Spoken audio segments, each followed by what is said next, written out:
All right. Hello, YouTube, Facebook. This is the next project, the Kruzel Cabin. There she is. So she got this place. It's her second home because she's a badass like that. Well, let me show you what we got to work with here.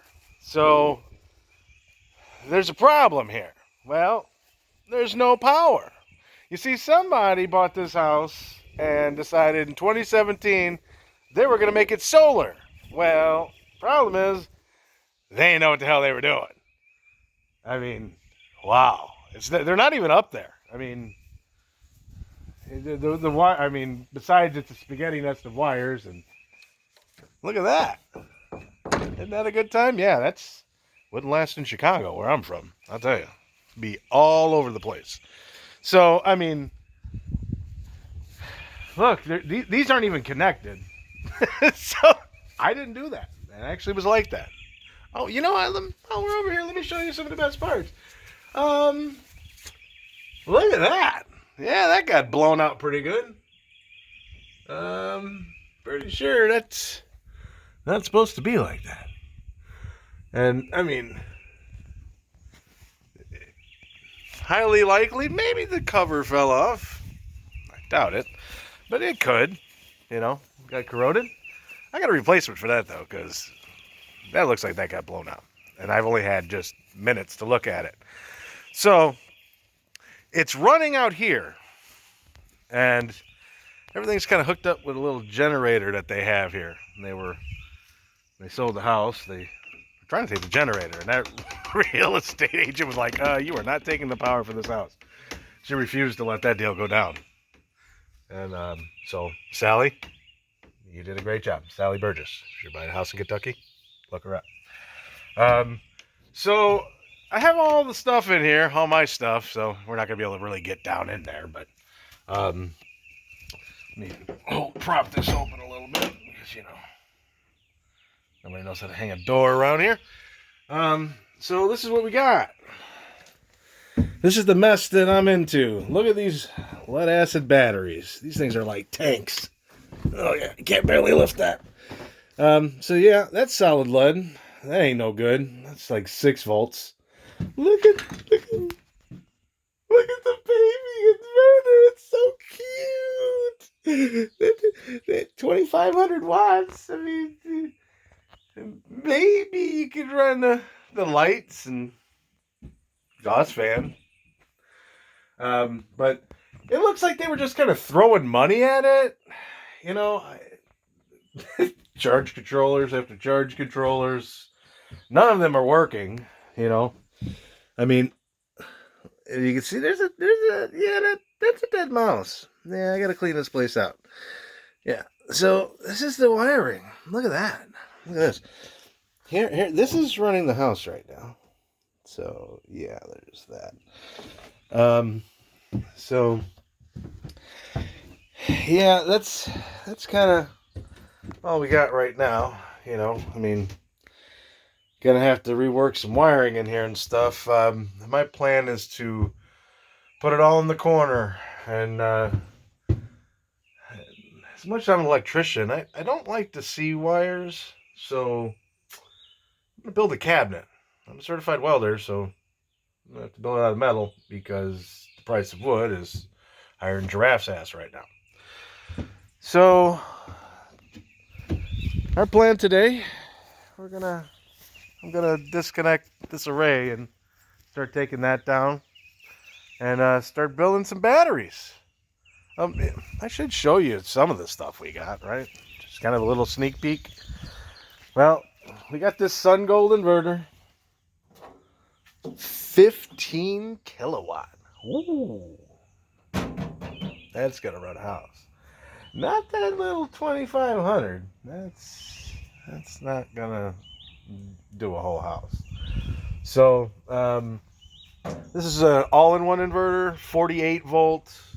It's got a charge controller inside of it for solar, but up to 60 amp. And the way I'm wiring these panels, if I'm getting what I hope to get out of these bad boys, I'm going to need like at least 75 amps. So we'll see if I can get that out of it. But you know, the more amps, the better to charge batteries, because this is a totally off-grid house. And because of it, she got a totally badass inverter. Let's put this on the door here. That'll stop you. Okay. So the generator that we got here, the Generac 6500, but you wouldn't be able to tell because I was looking at the sky there. But yeah, Generac 6500, and yeah, we got some material up here.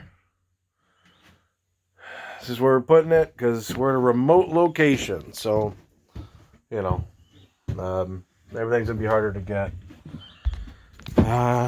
We're like, I mean, we're not too bad. We're like 20 minutes, 25 minutes away from a kind of a major city. But yeah, she's got a cute house. I mean, this place is an awful cute place.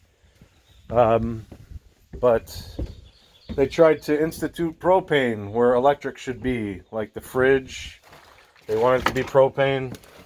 We said, nah to the propane fridge. Let's go electric. Make this whole place work off the solar. You know, they got a new. Yeah, you're not gonna be able to tell. I should bring light in here, but they have a propane-powered hot water heater, tankless.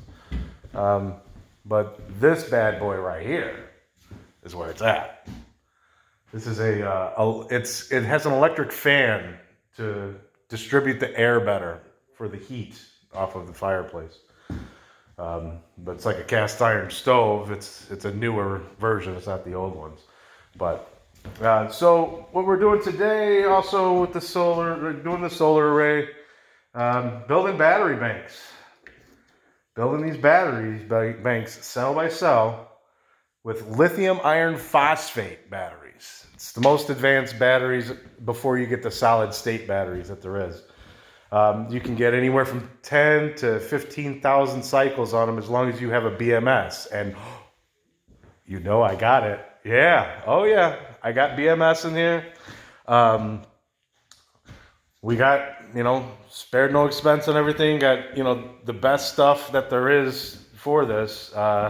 We got the Midnight Classic 200 controller because we're gonna have quite a bit of voltage. The solar panels are, you know, they need work, but you know, I should be able to pull what they pull as long as they're not damaged. And I mean, it's really hard to damage a solar panel, but you gotta clean them. I mean, with it not being at an angle, look at the residue on them, you know, and I mean, with it not being at an angle, you can't wash the debris off. You know, Kentucky doesn't get a lot of snow, but they do get snow. But look at this. These things need to be cleaned so bad, you know. They're 275 watt panels, each one. There's 16 of them. So should be able to get quite a bit of power out of them. You know, just they have to be wired right. You know, they have to, and gotta have a good inverter. Got to have good batteries, you know. The battery bank here is going to be 19 kilowatt hour bank. So that should be enough that she could run a whole day, basically. You know, I looked at her electric bill at home, what she was pulling there. I mean, I know it's going to be different than here, but it just kind of shows your usage, you know, for her whole house. She was averaging about 23 kilowatt hours per day, which, I mean, that's kind of common. You know, you look it up and you see, you know, it's kind of common, but 19 kilowatt hours should give her plenty. So we'll see how that works. And everything's going to be running to the shed, to the electric room. That's going to be pretty much my domain for the next 2 weeks. So we'll see how it goes. And I'll be giving you updates daily so you guys can kind of see what's going on. All right? Well, stay tuned. Like, subscribe, and you'll hear more. Thanks again.